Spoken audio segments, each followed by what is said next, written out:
doubt, fear, imposter syndrome. All of these are like dragons that are guarding the gate to your entrepreneurial dreams. But what if you could slay them?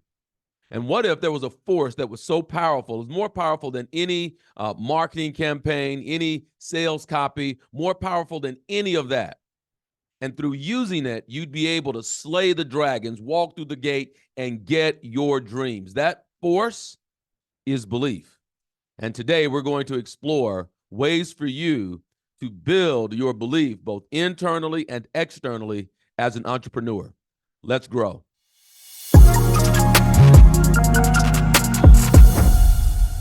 Building belief as an entrepreneur is like crucial for navigating the inevitable challenges. As I've been one to say, no one gets to skip adversity class. No one gets exonerated. No one is so privileged that they can build a business, be an entrepreneur, have success and achievement without being challenged. There's no way to set it up for you to not have to go through some difficult times. And we don't know when those times are, but it's inevitable that they come. And so belief and building belief is like what you must have in order to navigate that, so that you don't quit, so that you don't give up. And particularly as a solopreneur, small business owner, and really it's not just limited to that, but particularly when you're getting started, because you don't have evidence yet that it will work. You don't have the proof yet to your network, to your socially. You don't have the proof yet that it will work. And so not only are you looking to get your business off the ground, not only are you looking to produce a result for yourself, but there's also like this subjective, desire to prove to family and friends, to a spouse, to your children, to those people that you've really, begin to separate yourself from, because there's a dream that is compelling you and propelling you to move forward. And so we're looking to not only build evidence for ourselves, but there is the subjective proof that we must provide, or seemingly, it seems that we must provide to people who don't quite believe yet, right? We want evidence for them also. And so if it's not enough to look to convince ourselves that we can do it, we also know that there are people watching, wondering if we'll be able to make it. And so belief is critical in your development. We could have two people that take the same action. Two people do the same activities for, let's say, a year. They make the same number of phone calls. They see the same number of people. They work the same number of hours. And at the end of the year, one is leading the company or leading the region, and the other is wondering if whether or not they're even in the right industry, whether or not they're even in the right business. So how can that be? How can it be that they can be in the same activity, they can be doing the same actions, and yet one excels and the other does not? I maintain that it comes down to belief, or the paradigm, the belief, the program that is behind the action. It is with absolute certainty that two people can be doing the same actions, and one believes that it's going to work and the other does not. And the one who believes gets evidence of that, and the one who does not believe gets evidence of the fact that it won't. And so there are beliefs that you want to build on both sides, internally and externally. Okay, we start obviously internally. What is the internal belief structure that you must have in order to be resilient as an entrepreneur? One of the things that will build belief is identifying your unique skills and knowledge. Like, you got to know what you're good at. Where are you an expert? What are the skills that you have that are perhaps unique to you, or where you found a level of competency that is above average? Now, before you go to the place of, well, I don't have anything like that. No, we're not entertaining that, okay? Because you do. There are things that you do well that other people would struggle to do. One of the places that you might look to find out what that is, like look at a task that you do that bores you, or one that others like find difficult, but you're like shrugging your shoulders like that's no big deal at all. But either way, you want to determine, what are you good at? It's not wise, particularly, in starting a business or as a solopreneur, it is not wise to start a business that requires you to go out and learn something completely new. right? Because the pressure of learning the new thing, okay? Now, some of it is not, I'm not saying not develop a new skill, but you want to, my view is you want to pick something that incorporates, at least to some degree, things that you're already good at. Okay? Something that you're already good at now, that you can now enhance. Also, in order to be, so by knowing your strengths, okay, where you have unique skills and knowledge, that will help you build belief. Also, what will help you build belief is seeking feedback. Okay, you might ask some people like, when you think of me, when you consider me, what am I good at? What do you see that I do well that I might be blind to? Right? Because those that you associate with will likely give you ideas, and they see things that you do well that you haven't even thought about. So go out and ask some people. Ask them, like, ask friends, acquaintances, professional acquaintances, and so forth. Like, what is it that you do well? Right? I have a friend, like, brilliant at just coming up with like quick like ideas. Another friend who's like a wordsmith. Like, he can paint a picture of a scenario, take a complex idea and make it simple like that. Okay. Others find speaking pretty easy. Others see numbers in a particular way. What is without question is that you have unique skills and knowledge that can be transferred to your business. And when you have the confidence, like the confidence that comes from knowing that you're competent, okay, the confidence that comes from practice, the confidence that comes from knowing that you've done it time and time and time again. And so as a result of that, because you have proof that you've done it, then your belief becomes unwavering. You become unshakable in your belief.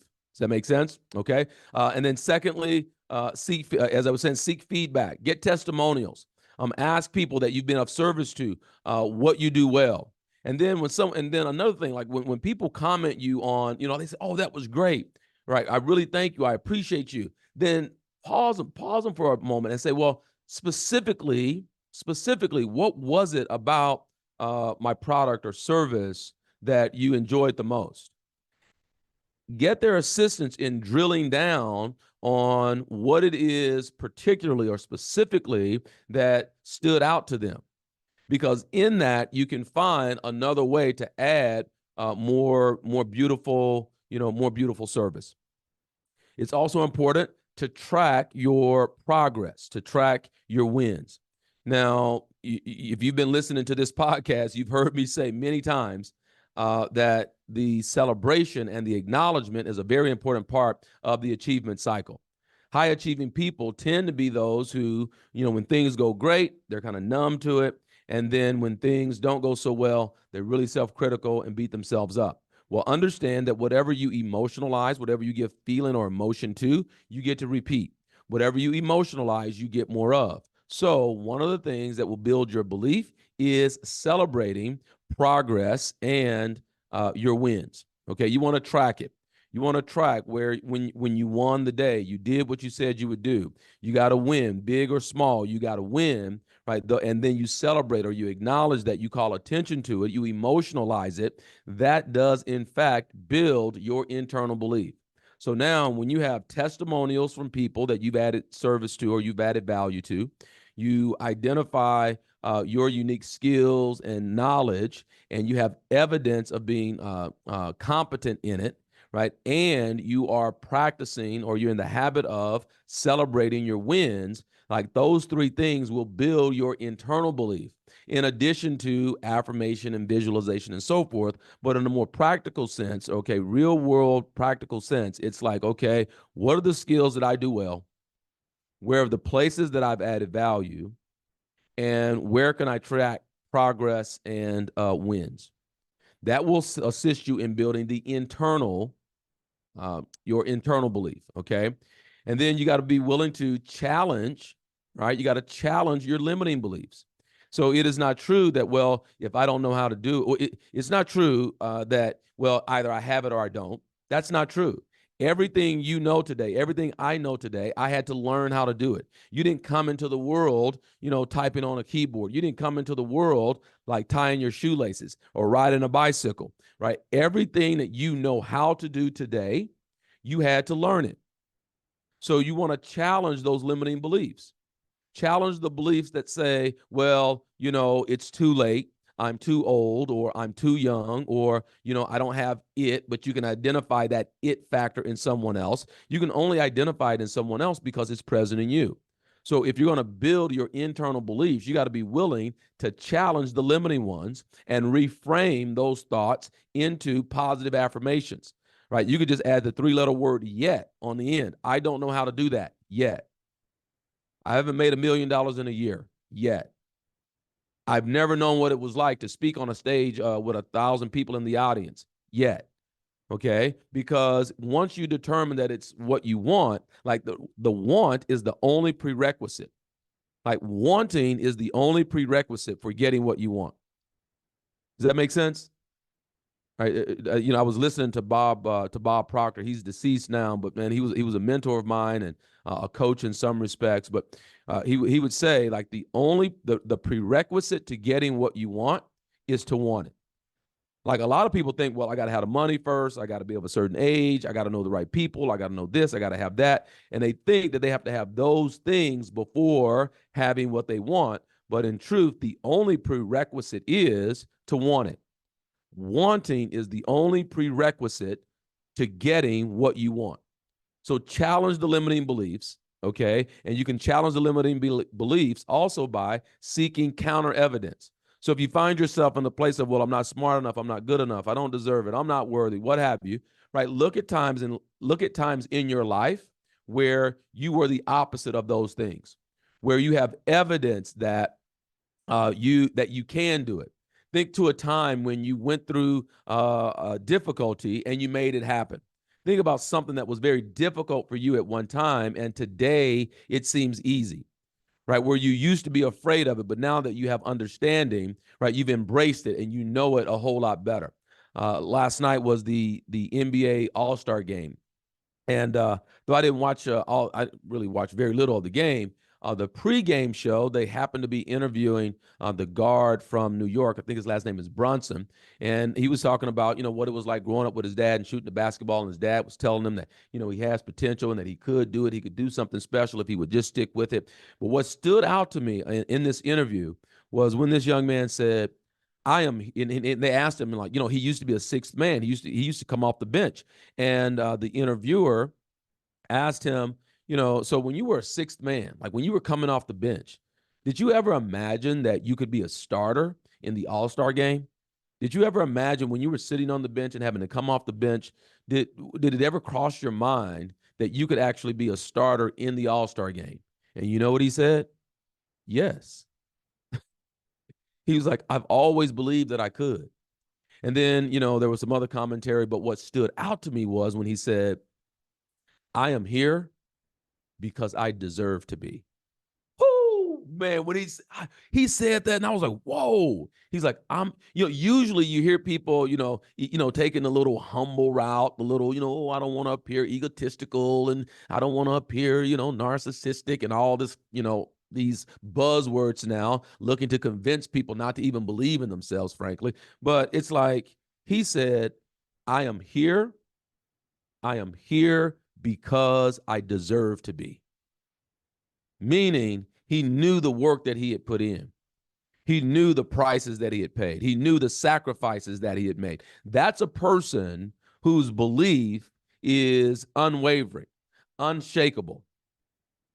I'm here because I deserve to be. Look into your life and those times where you've learned a new skill, you learned a new language, you learned a new career, you started a business, whatever the case may be, and look at the prices that you paid that perhaps others were not willing to pay. And it is not you don't have to give attention to the fact that they're not happy for you, or they think it was luck, or they call you an overnight success. You were there for the hours that had to go in. You were there when those prices were being paid. And so you have it because you deserve it. And so we use that to destroy the limiting beliefs, to challenge the limiting beliefs, and really work to build and develop a growth mindset. Again, the internal belief is absolutely crucial for you in building the success in your business, in your relationships, in your life, like that belief is crucial. And sometimes we have to rework what's going on for us internally in order to make that happen. So not only then, do you build a network, or excuse me, do you build the belief from the inside, but it's also, I believe, important, and I could be wrong about this, but I believe it's important to build a network around you whereby you have people who surround you, who remind you of how great you are, even on those days when you forget. Because again, they're going to be challenging days. There's going to be adversity. There are going to be setbacks. You're going to make some mistakes. Your imperfections are going to show. And in those moments, it is so important to have people around you who remind you of your greatness, particularly on those days when you forget. The last year of my life has definitely been that. Right. I made some mistakes. My imperfections started to show. I was falling on my face. I'm like, man, stepping out into something new. Like, what's happening? Where is this going? And it's like so many people who, I considered friends and acquaintances, like those people I didn't hear from. And that made it even more challenging, even more difficult. But you know what? There were those who I did hear from. And it was those individuals that I did hear from who reminded me, yeah, man, I got it. Yeah, okay. Like, probably not the best thing. And I know the truth of you. I know the truth of you. I see the truth of you. And I'm not like, nothing will have me believe otherwise. And so what do we got to do, right? What do we got to do to have you bounce back? Does that make sense? So you want to have a network of support. So even though you're a solopreneur, okay, and you're doing it as a one-person show right now, if that's your case or scenario, like surround yourself with other solopreneurs, right? Join a mastermind, join a network. I shamelessly suggest the Alchemy Circle, but whether you join my mastermind or another, that doesn't matter, okay?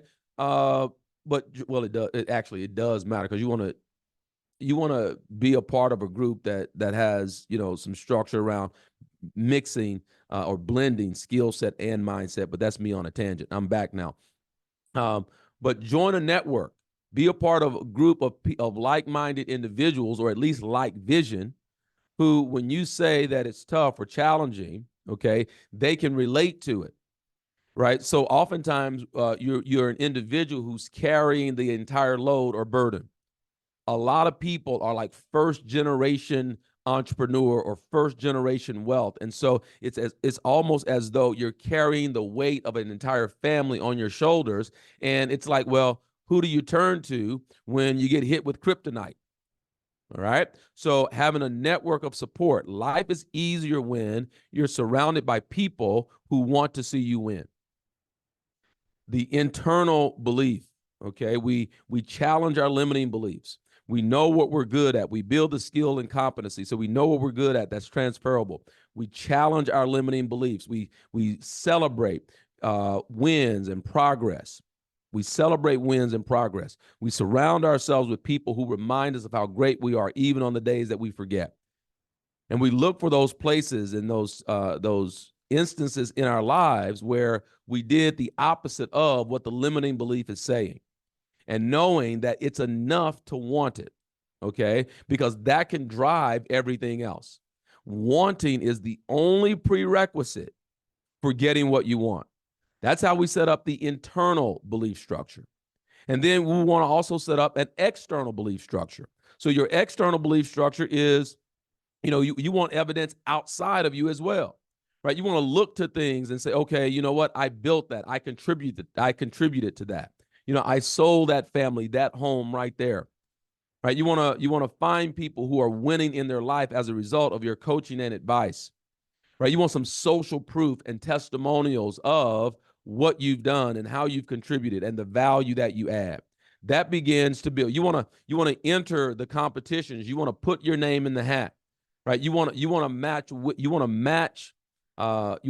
wits with other people who care about their craft. Right? You want to go in and you want to compete. Yes, you want to go in and compete with other, whether orators or real estate agents or network marketing, business builders. You want to know from year to year how you measured up.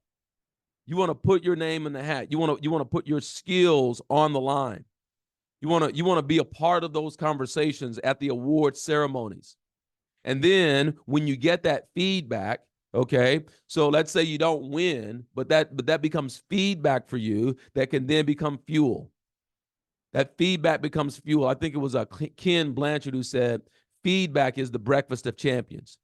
So you're not tied to the outcome in the sense that, it becomes your self-worth, but you look at the results and you use it as feedback to you about, okay, where can you develop more skill? Where can you enhance your ability? Where can you add more value and add more service?